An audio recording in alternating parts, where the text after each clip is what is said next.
गरीब की हाय मुंशी प्रेमचंद। मुंशी रामसेवक भौहें चढ़ाए हुए घर से निकले और बोले, इस जीने से तो मरना भला है। मृत्यु को प्रायः इस तरह के जितने निमंत्रण दिए जाते हैं, यदि वह सबको स्वीकार करती तो आज सारा संसार उजाड़ दिखाई देता। मुंशी रामसेवक चांदपुर गांव के एक बड़े रईस थे। रईसों के सभी गुण इनमें भरपूर थे। मानव चरित्र की दुर्बलताएं उनके जीवन का आधार थीं।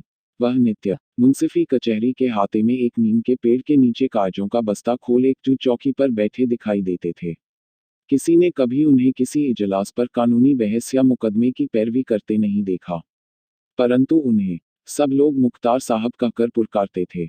चाहे तूफान आए, पानी बरसे, ओले गिरे, पर मुख्तार साहब वहां से टस से मस न होते।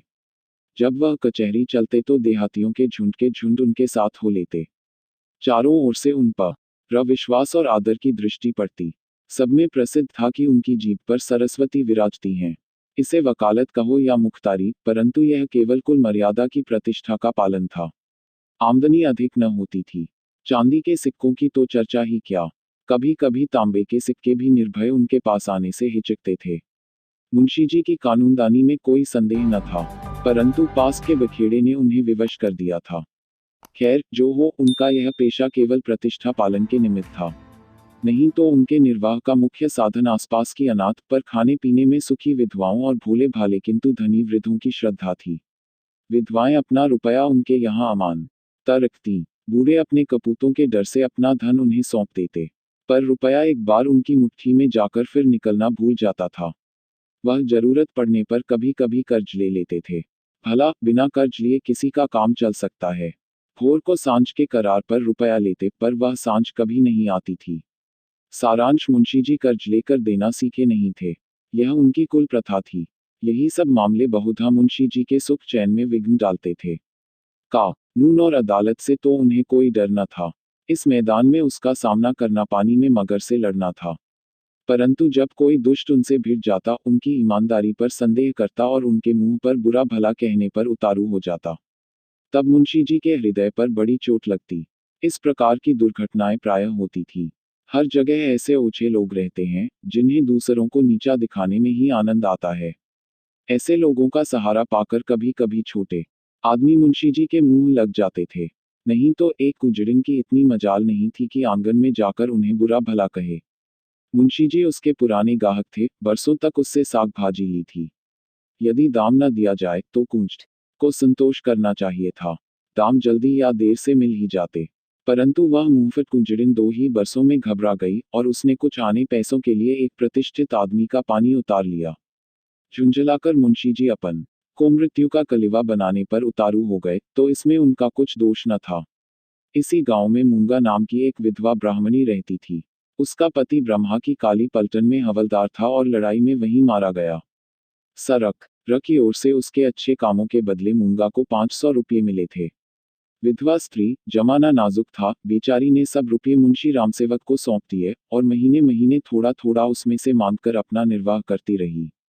मुंशी जी ने यह कर्तव्य कई वर्ष तक तो बड़ी ईमानदारी के साथ पूरा किया, पर जब बूढ़ होने पर भी मूंगा नहीं मरी और मुंशी जी को यह चिंता हुई कि शायद उसमें से आधी रकम भी स्वर्ग यात्रा के लिए नहीं छोड़ना चाहती, तो एक दिन उन्होंने कहा, मूंगा, तुम्हें मरना है या नहीं? साफ साफ कह दो कि मैं अपने मरने की फिक्र करूं।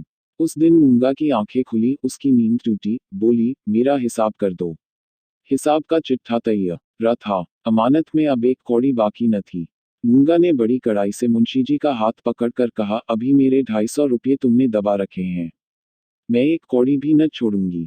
परंतु अनाथों का क्रोध पटाखे की आवाज है, जिससे बच्चे डर जाते हैं और असर कुछ नहीं होता। अदालत में उसका कुछ जोर न था, न लिखा पड़ी थी, न हिसाब किताब। हाँ, पंचायत से कुछ आसरा था। पंचायत बैठी, कई गांव के लोग इकट्ठे हुए। मुंशी जी नियत और मामले के साफ थे, उन्हें पंचों का क्या डर। सभा में खड़े होकर पंचों से कहा, भाइयों, आप लोग सत्यनारायण और कुलीन हैं। मैं आप सब साहबों का दास हूँ। आप सब साहबों की उदारता और कृपा से, दया और प्रेम से मेरा रोम रोम कृतज्ञ है और आप लोग सोचते हैं कि इस अनाथिनी और विधवा स्त्री के रुपये हड़प कर गया हूँ। पंचों ने एक स्वर से कहा, नहीं नहीं, आपसे ऐसा नहीं हो सकता। रामसेवक, यदि आप सब सज्जनों का विचार हो कि मैंने रुपये दबा लिए, तो मेरे लिए डूब मरने के सिवा और कोई उपाय नहीं। मैं धनाढ्य नहीं हूँ, न मुझे उदार होने का घमंड है, पर अपनी कलम की कृपा से, आप लोगों की कृपा से किसी का मोहताज नहीं हूँ। क्या मैं ऐसा ओछा हो जाऊंगा कि एक अनाथिनी के रुपये पचा लूं? पंचों ने एक स्वर से फिर कहा, नहीं नहीं, आपसे ऐसा नहीं हो सकता। मुंह देखकर टीका काढ़ा जाता है। पंचों ने मुंशी जी को छोड़ दिया। पंचायत उठ गई। मूंगा ने आह भरकर संतोष किया और मन में कहा, अच्छा अच्छा, यहाँ न मिला तो न सही, वहां कहाँ जाएगा। अब कोई मूंगा का डैक सुनने वाला और सहायक न था। दरिद्रता से जो कुछ डैक भोगने पड़ते हैं, वह सब उसे झेलने पड़े। वह शरीर से पुष्ट थी, चाहती तो परिश्रम कर सकती थी। पर जिस दिन पंचायत पूरी हुई, उसी दिन उसने काम न करने की कसम खा ली। अब उसे रात दिन रुपयों की रट लगी रहती। उठते बैठते, सोते जागते उसे केवल एक काम था, और वह मुंशी रामसेवक का भला मनाना। अपने झोपड़े के दरवाजे पर बैठी हुई वह रात दिन उन्हें सच्चे मन से असीसा करती। बहुधा अपने असीस के वाक्यों में ऐसे कविता के वाक्य और उपमाओं का व्यवहार करती कि लोग सुनकर अचंभे में आ जाते। धीरे धीरे मूंगा पगली हो चली। नंगे सिर, नंगे शरीर, हाथ में एक कुल्हाड़ी लिए हुए सुनसान स्थानों में जा बैठती। झोपड़ी के बदले अब वह मरघट पर, नदी के किनारे खंडहरों में घूमती दिखाई देती। बिखरी हुई लंटे, लाल लाल आंखें, पागलों सा चेहरा, सूखे हुए हाथ पांव। उसका यह स्वरूप देखकर लोग डर जाते थे। अब कोई उसे हंसी में भी नहीं छेड़ता। यदि वह कभी गांव में निकल आती, तो स्त्रियां घरों के किवाड़ बंद कर लेती। पुरुष कतर कर इधर उधर से निकल जाते और बच्चे चीख मारकर भागते। यदि कोई लड़का भागता न था, तो वह मुंशी रामसेवक का सुपुत्र रामगुलाम था। बाप में जो कुछ कोर कसर रह गई थी, वह बेटे में पूरी हो गई थी। लड़कों का उसके मार, नाक में दम था। गांव के काने लंगड़े आदमी उसकी सूरत से चिढ़ते थे, और गालियां खाने में तो शायद ससुराल में आने वाले दामाद को भी इतना आनंद न आता हो। वह मूंगा के पीछे तालियां बजाता, कुत्तों को साथ लिए हुए उस समय तक रहता, जब तक वह बेचारी तंग आकर गांव से निकल न जाती। रुपया पैसा, होश हवास खोकर उसे पगली की पदवी मिली, और अब वह सचमुच पगली थी।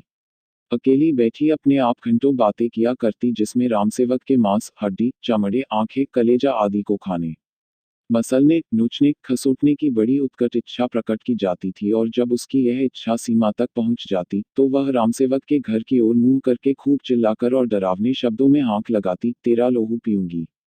प्रायः रात के सन्नाटे में यह गरजती हुई आवाज सुनकर स्त्रियां चौंक पड़ती थीं। परंतु इस आवाज से भयानक उसका ठठाकर हंसना था।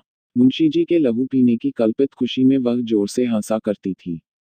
इस ठठाने से ऐसी आसुरिक उद्दंडता, ऐसी पाशविक उग्रता टपकती थी कि रात को सुनकर लोगों का खून ठंडा हो जाता था। मालूम होता, मानो सैकड़ों उल्लू एक साथ हंस रहे हैं। मुंशी रामसेवक बड़े हौसले और कलेजे के आदमी थे। न उन्हें दीवानी का डर था, न फौजदारी का। परंतु मूंगा के इन डरावने शब्दों को सुनकर वह भी सहम जाते। हमें मनुष्य के न्याय का डर न हो, परंतु ईश्वर के न्याय का डर प्रत्येक मनुष्य का मन में कभी कभी ऐसी ही भावना उत्पन्न कर देता, उनसे अधिक उनकी स्त्री के मन में। उनकी स्त्री बड़ी ही चतुर थी। वह उनको इन सब बातों में प्रायः सलाह दिया करती थी। उन लोगों की भूल थी, जो लोग कहते थे कि मुंश जी की जीभ पर सरस्वती विराजती हैं। वह गुण तो उनकी स्त्री को प्राप्त था। बोलने में वह उतनी ही तेज थी, जितना मुंशी जी लिखने में थे, और यह दोनों स्त्री पुरुष प्रायः अपनी अवश दशा में सलाह करते कि अब क्या करना चाहिए। आधी रात का समय था। मुंशी जी नित्य नियम के अनुसार अपनी चिंता दूर करने के लिए शराब के 2-4 घूंट पीकर सो गए थे। यकायक मूंगा ने उनके दरवाजे पर आकर जोर से हांक लगाई, तेरा लहू पीऊंगी, और खूब खिलखिलाकर हंसी। मुंशी जी यह भयावह ठहाका सुनकर चौंक पड़े। डर के मारे पैर थर थर कांपने लगे। कलेजा धक धक करने लगा। दिल पर बहुत जोर डालकर उन्होंने दरवाजा खोला, जाकर नागिन को जगाया। नागिन ने झुंझलाकर कहा, क्या है, क्या कहते हो? मुंशी जी ने दबी आवाज से कहा, वह दरवाजे पर खड़ी है। नागिन उठ बैठी, क्या कहती है? तुम्हारा सिर क्या दरवाजे पर आ गई? हाँ, आवाज नहीं सुनती हो? नागिन मूंगा से नहीं, परंतु उसके ध्यान से बहुत डरती थी। तो भी उसे विश्वास था कि मैं बोलने में उसे जरूर नीचा दिखा सकती हूँ। संभलकर बोली, कहो तो मैं उससे 2-2 बातें कर लूं। परंतु मुंशी जी ने मना किया। दोनों आदमी पैर दबाए ड्योढ़ी में गए, और दरवाजे से झांककर देखा, मूंगा की धुंधली मूरत धरती पर पड़ी थी, और उसकी सांस तेजी से चलती हुई सुनाई देती थी।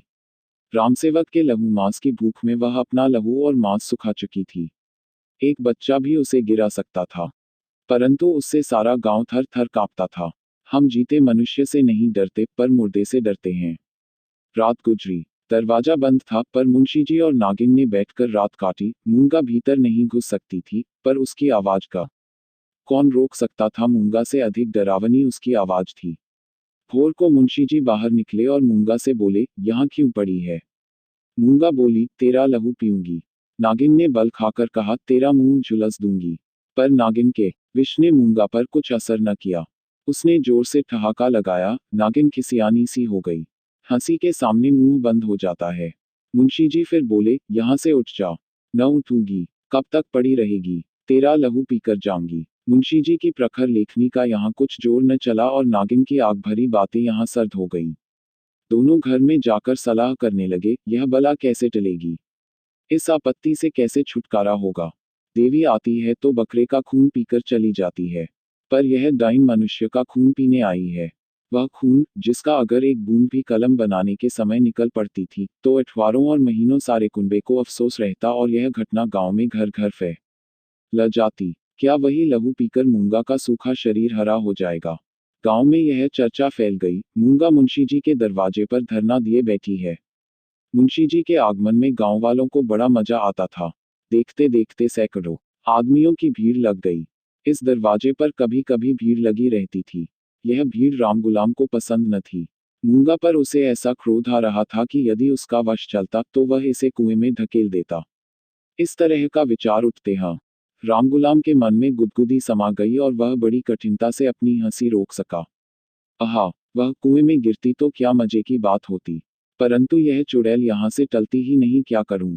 मुंशी जी के घर में एक गाय थी, जिसे खाली दाना और भूसा तो खूब खिलाया जाता, पर वह सब उसकी हड्डियों में मिल जाता, उसका ढांचा पुष्ट होता जाता था। रामगुलाम ने उसी गाय का गोबर एक हांडी में घोला और सबका सब बेचारी मूंगा पर उड़ेल दी। या उसके थोड़े बहुत छींटे दर्शकों पर भी डाल दिए। बेचारी मूंगा लदफद हो गई और लोग भाग खड़े हुए। कहने लगे, यह मुंशी रामगुलाम का दरवाजा है। यहाँ इसी प्रकार का शिष्टाचार किया जाता है। जल्द भाग चलो, नहीं तो अब इससे भी बढ़कर खातिर की जाएगी। इधर भीड़ कम हुई, उधर रामगुलाम घर में जाकर खूब हंसा और खूब तालियां बजाईं।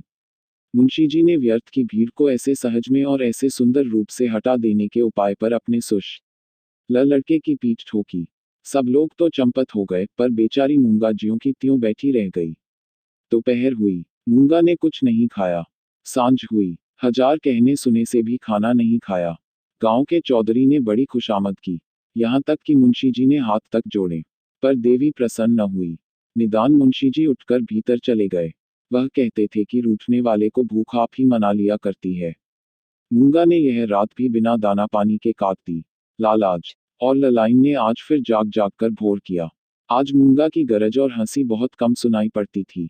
घरवालों ने समझा, बला टली। सवेरा होते ही जो दरवाजा खोलकर देखा, तो वह अचेत पड़ी थी। मुंह पर मक्खियां भिनभिना रही हैं और उसके प्राण पखेरु उड़ चुके हैं।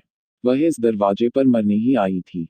जिसने उसके जीवन की जमा पूंजी हर ली थी, उसी को अपनी जान भी सौंप दी।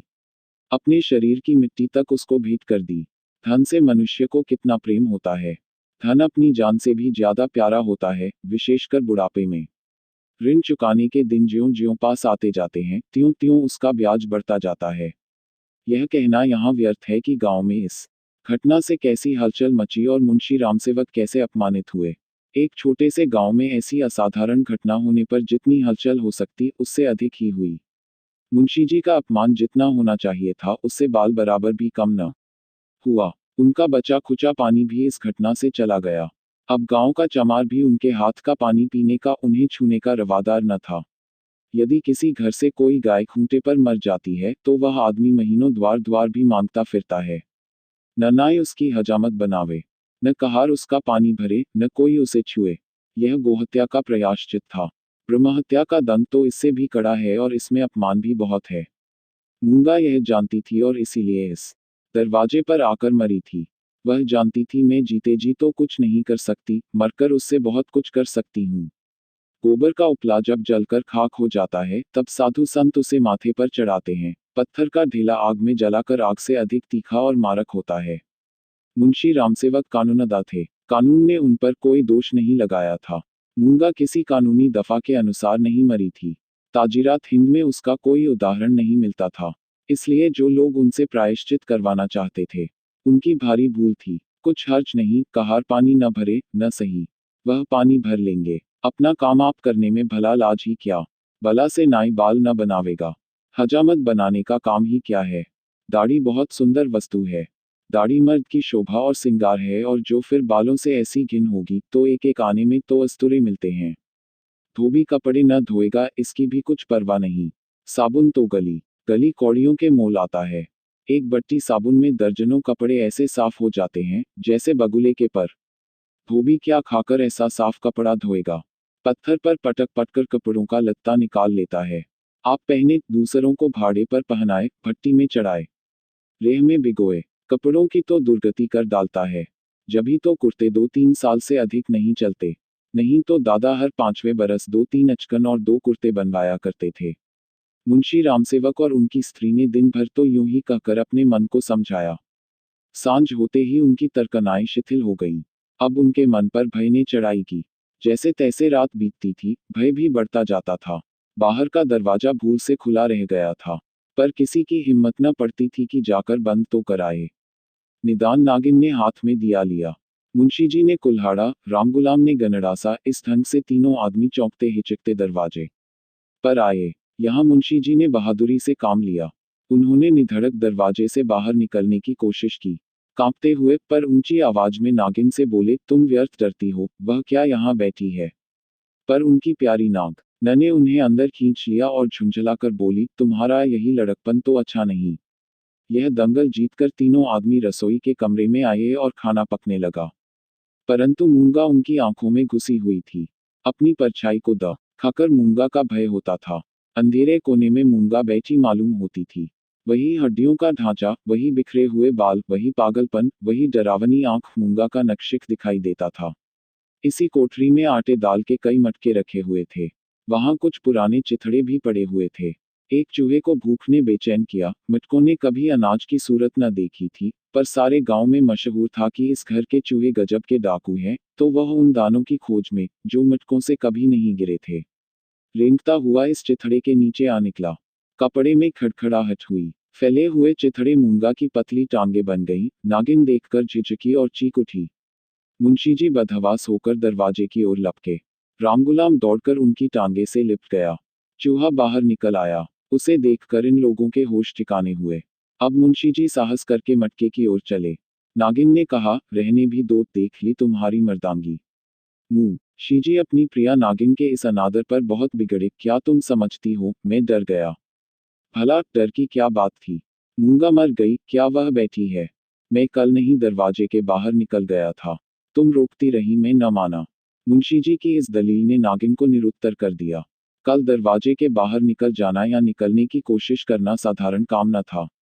जिसके साहस का ऐसा प्रमाण मिल चुका हो, उसे डरपोक कौन कह सकता है। यह नागिन की हठधर्मी थी।